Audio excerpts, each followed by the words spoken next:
Olá, amigos. Iniciamos mais um programa Esclarecimentos Oportunos.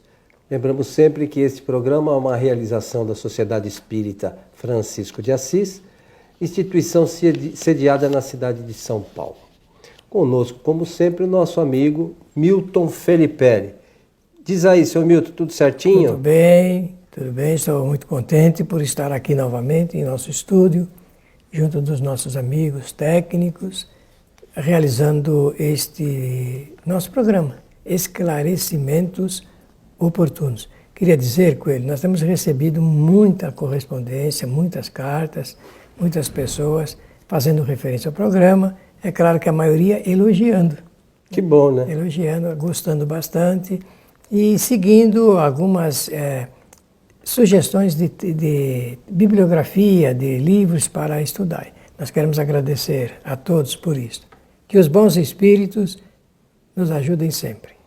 E que possam também os nossos amigos, se tiverem dúvidas, né, nos encaminhar, e nós, na medida do possível e do nosso conhecimento, nós vamos procurando atender a todos. Mas vamos atender a um desses nossos amigos, que diz o seguinte: por que Deus permite que criancinhas inocentes morram em tenra idade, trazendo a dor e o sofrimento para os seus pais? É uma questão também a se pensar, né, Milton? Aí traz, com certeza, reflexões ao lado dessa dor, do sofrimento, da angústia, e muita gente revoltada, né? Porque se revolta contra os desígnios maiores, porque não entendem o funcionamento daquilo que nós vamos falar hoje. E quem quiser ler um capítulo na obra da Codificação Espírita, poderá fazê-lo no livro O Evangelho segundo o Espiritismo, no seu capítulo 5, que o título é Bem-aventurados os aflitos, e trata justamente de perda de pessoas amadas, mortes prematuras. Que é o caso. Que é o caso. E vou aqui ler o início, Milton. Acho que é bom. Né? Quando a morte vem ceifar nas famílias, levando sem moderação as pessoas jovens ao invés das velhas, dizeis frequentemente: Deus não é justo, uma vez que sacrifica esse que é forte e pleno de futuro, para conservar aqueles que viveram longos anos plenos de decepções, uma vez que leva aqueles que são inúteis e deixa aqueles que não servem mais para nada, uma vez que parte o coração de uma mãe, privando-a da inocente criatura que fazia toda a sua alegria. Essa é uma comunicação de espírito, né? Deixa eu ver aqui na frente, eu te digo. Sanson, antigo membro da Sociedade Espírita de Paris em 1863. Muito bem, então o que nós acabamos de ouvir é resultado de uma comunicação de um espírito chamado Sanson e que pertenceu à Sociedade Espírita de Paris. E trouxe essa mensagem já como espírito, né? Sim, a mensagem como espírito. Ele tinha uma condição de escrever bem, era bem formado. Bom, eu pedi esse esclarecimento ao nosso querido amigo Coelho para nós fazermos uma diferença entre o que escreve Kardec e quando é uma mensagem se referindo ao tema, né? Porque você queria também juntar a essa literatura um texto de Kardec que está no que é o Espiritismo, lembra-se? É a pergunta 154, se não me falha a memória, do livro O que é o Espiritismo. Então talvez a gente tenha aqui no final, um pouco antes do final do programa, fazer essa referência, fazer essa pequena leitura, caso esteja por aqui o livro, porque você lembrou muito bem. Uma coisa é o que um espírito escreve e outra é a Kardec, que é o que faz a argumentação doutrinária propriamente dita.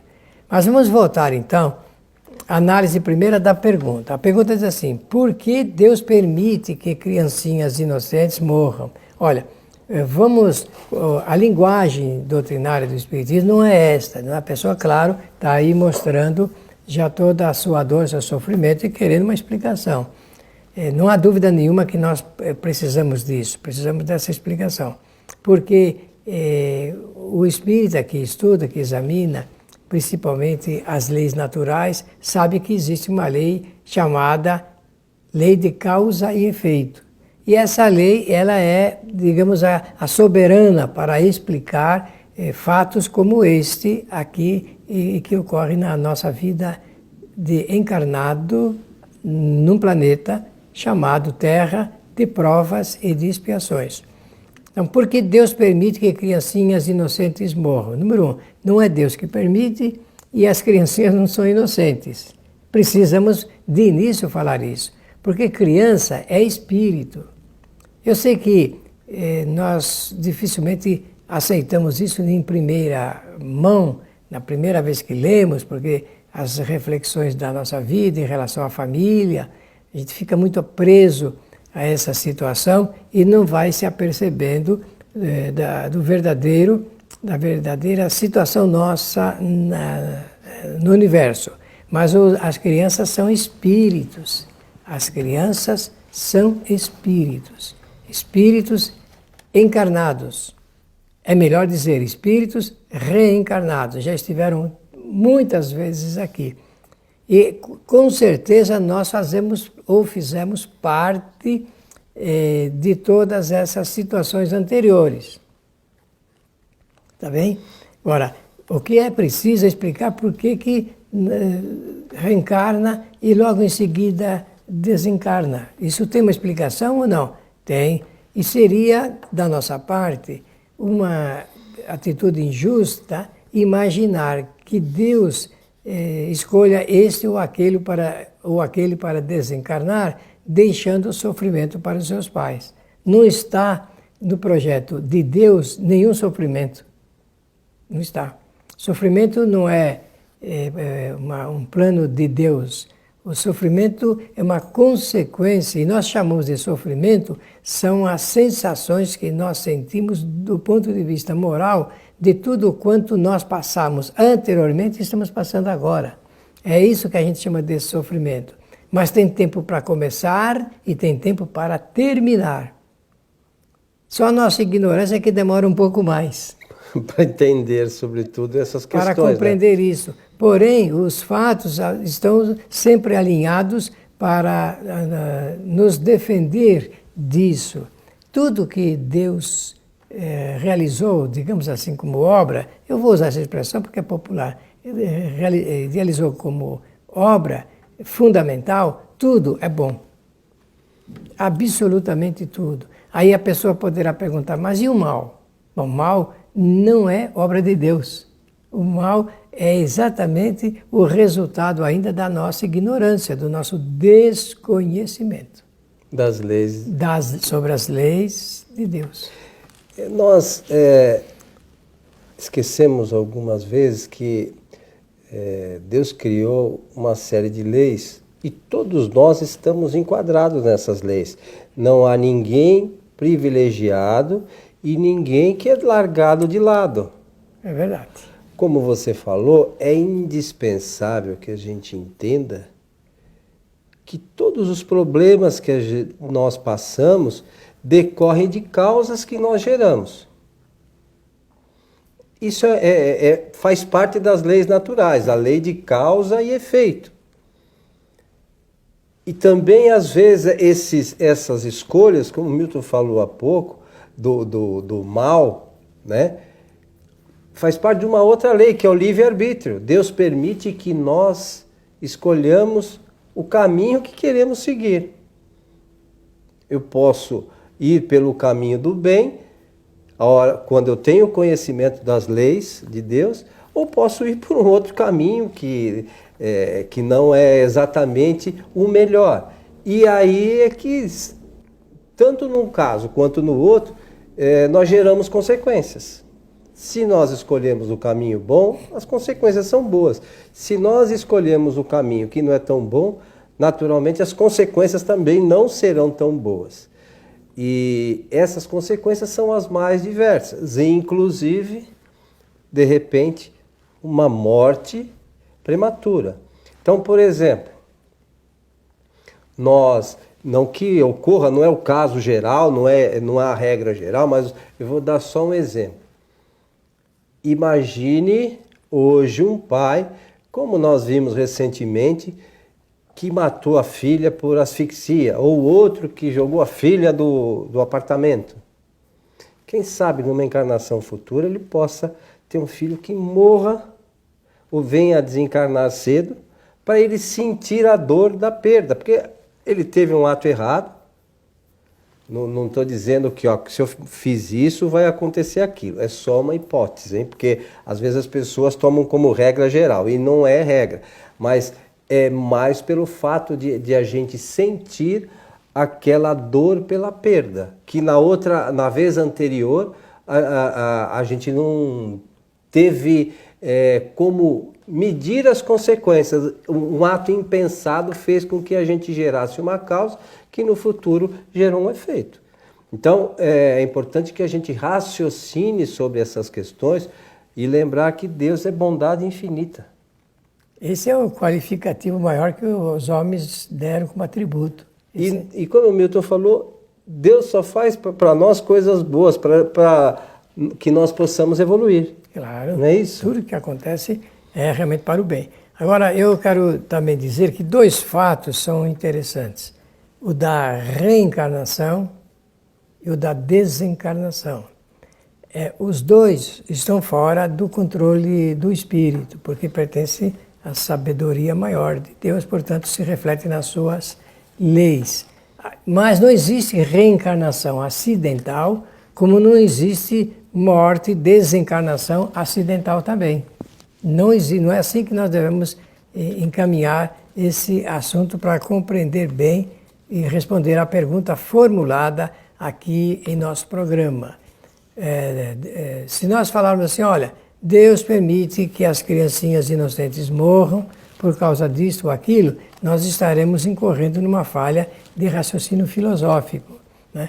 Então, não é esse o propósito. Acontece que os fatos ocorrem ao arrepio dessa lei maior, mas devido à nossa falta de compreensão de como funcionam as leis. Então, imaginemos o seguinte, uma criança morre, e eu sei que isso transtorna a vida do casal, desconforta muito a mãezinha, e principalmente quando é em tenra idade, conforme está dizendo aqui, em tenra idade quer dizer bem pequeno, né?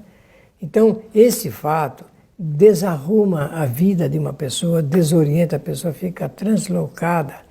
E é nesse momento que existe a reflexão do espírito, não daquele que partiu, mas daquele que ficou. Porque essa força maior, em termos de ideia, de plano interior, é que vai chamar a atenção para o fato em si. Mas só o íntimo de cada um será capaz de responder.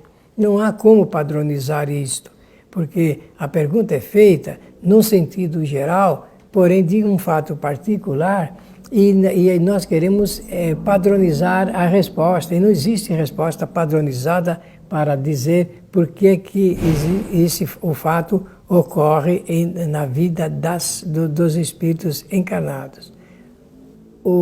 A realidade é esta.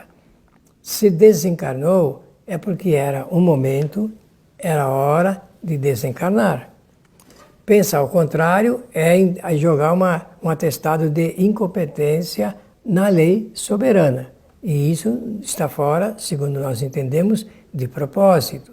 Então, aquele era o momento de desencarnar, por este ou aquele motivo. Existe a morte em si, a morte física, ela em si apresenta muitas desculpas para explicar o fato. Agora, o principal não é porque a criança desencarnou, não é isto. É assim, por que que eu estou passando por esse tipo de situação, que pode ser uma prova ou uma expiação? É isso que é preciso responder. E conforme eu disse anteriormente, isso é de foro íntimo e somente cada um é capaz de reflexionar e chegar a uma conclusão satisfatória. E por vezes a origem disso está em outras vidas ou por vezes está nesta vida mesmo, né? Claro, ou uma coisa ou outra. E até pode acontecer de ser um fato de irresponsabilidade desta encarnação. Pode ser. Mas aí também tem explicação. O que precisamos compreender é que tudo o que está sob o manto da lei natural, tudo, absolutamente tudo, é em favor do espírito, é em favor da vitória do espírito. E tem outro detalhe. Quando existe a morte prematura, não devemos esquecer que também existem novas oportunidades. O espírito ele pode partir, ou por ele próprio desistir da encarnação, existem vários fatores, na verdade. Não vou alinhar nenhum aqui, mas outras oportunidades serão abertas para o espírito reencarnar, ou por esse caminho biológico da família, ou por outro meio, o espírito poderá reencarnar e chegar nos braços daquele que sentiu a dor da perda nesse momento. Eu sei que é muito difícil para alguém que tenha passado por uma situação dessa, sobretudo num primeiro momento, interpretar de forma serena, né? Mas com o tempo, buscando, a doutrina espírita também, neste caso, ela é extremamente importante e consoladora, né? Porque mostra que esses espíritos, eles não estão na primeira encarnação. Essa é uma coisa que a gente precisa saber. E, sobretudo, o que você falou, aquilo deve ter um motivo. E forte. E forte. Então, a gente tem que fazer reflexões. Agora, nós temos que lembrar também que esses espíritos, como você falou há pouco, que desencarnam em tenra idade, ainda muito jovens, eles são espíritos milenares. Né? Não é a primeira encarnação dele e não existe espírito nenê. Né? O espírito, a partir do momento que ele entrou no reino nominal, ele passou a ser um espírito. Ele tem poucos conhecimentos. Ou né? muitos. Não, quando ele entrou no reino nominal, ele tem poucos conhecimentos. É verdade. Mas ele vai ganhando conhecimento ao longo das suas encarnações. E das experiências. Vai fazendo as experiências nas diversas encarnações e vai adquirindo conhecimento. Mas é assim, não existe, quando retorna para o mundo espiritual, não é um bebê, como alguns imaginam, que tem lá cidade de bebês. Não é verdade. Nós podemos ver isso, como o Milton mencionou no início, no livro que é o Espiritismo, que é um livro onde Kardec sugere, um livro que Kardec sugere a leitura, né, para aquelas pessoas que estão tendo os primeiros contatos com a doutrina. E na sua pergunta 154 diz o seguinte: qual é, na outra vida, o estado intelectual e moral da alma da criança morta em tenra idade? Como ele menciona aqui, né, no mesmo... As faculdades estão na infância como durante a vida? O desenvolvimento incompleto dos órgãos da criança não permitia ao espírito se manifestar completamente. É uma criança, corpo físico. Liberto desse envoltório, suas faculdades são as que tinha antes de sua encarnação. Então o espírito volta à sua condição anterior, de espírito imortal, que já tem conhecimentos. Kardec usa a expressão até espírito adulto, né? O espírito, não tendo passado senão alguns instantes na vida, suas faculdades não puderam se modificar. Por vezes, nesta encarnação, ele não adquiriu conhecimentos e pode não ter avançado, né, em termos de conhecimento. Aí tem uma nota que diz o seguinte: nas comunicações espíritas, o espírito de uma criança pode, pois, falar como de um adulto, porque pode ser um espírito muito avançado. Se toma algumas vezes a linguagem infantil, é para não tirar da mãe o encanto de um ser frágil e delicado e enfeitado com as graças da inocência.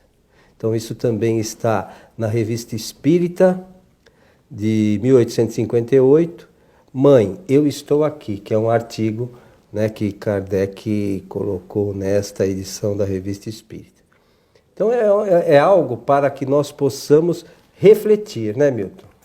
E nós precisamos pensar bastante nesse assunto, até porque, pensando nele, nós poderemos confirmar o que o Espiritismo vem apresentando desde 1857. Os espíritos desencarnam, mas continuam vivos e continuam dizendo, eu estou aqui e quero me relacionar com você.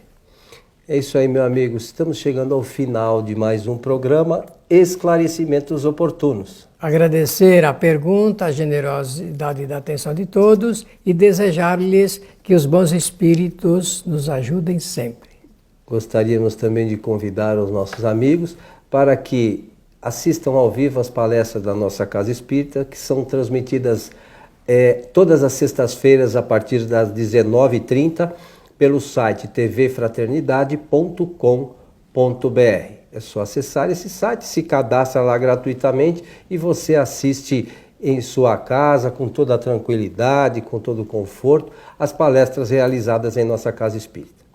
A você que esteve conosco, nosso abraço e até o nosso próximo encontro.